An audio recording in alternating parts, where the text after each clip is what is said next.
Last ವಿಡಿಯೋಲಿ ನಾವು symptoms ಬಗ್ಗೆ ಮಾತಾಡಿದ್ವಿ. ಈ ವಿಡಿಯೋಲಿ ನಾವು ಕಾಸಸ್ ಮತ್ತೆ ಸಂಪ್ರಾಪ್ತಿ ಬಗ್ಗೆ ತಿಳ್ಕೊಳ್ಳೋಣ.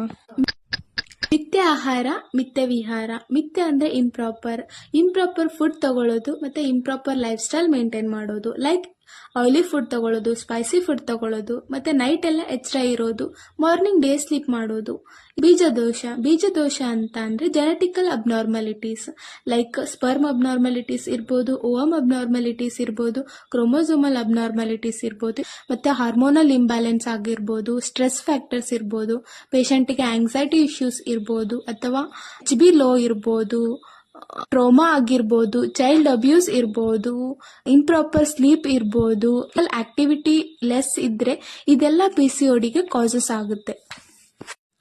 ಇದೆಲ್ಲ ಕಾರಣದಿಂದ ತ್ರಿದೋಷ ಪ್ರಕೋಪ ಆಗುತ್ತೆ. ಅಂದ್ರೆ ವಾತ ಪಿತ್ತ ಕಫ ಪ್ರಕೋಪ ಆಗುತ್ತೆ. ಈ ಪ್ರಕೋಪದಿಂದ ಹಾರ್ಮೋನಲ್ ಇಂಬ್ಯಾಲೆನ್ಸ್ ಆಗುತ್ತೆ. ಮೇಲ್ ಮತ್ತೆ ಫಿಮೇಲ್ ಇಬ್ಬರಲ್ಲೂ ಆಂಡ್ರೋಜನ್ ಮತ್ತೆ ಇಸ್ಟ್ರೋಜನ್ ಹಾರ್ಮೋನ್ ಇರುತ್ತೆ. ಬಟ್ ಫಿಮೇಲ್ ಅಲ್ಲಿ ಇಸ್ಟ್ರೋಜನ್ ಹಾರ್ಮೋನ್ ಜಾಸ್ತಿ ಇರೋದ್ರಿಂದ ಫಿಮೇಲ್ ಕ್ಯಾರೆಕ್ಟರಿಸ್ಟಿಕ್ಸ್ ಪ್ರಿಡಾಮಿನೆಂಟ್ ಆಗಿರುತ್ತೆ.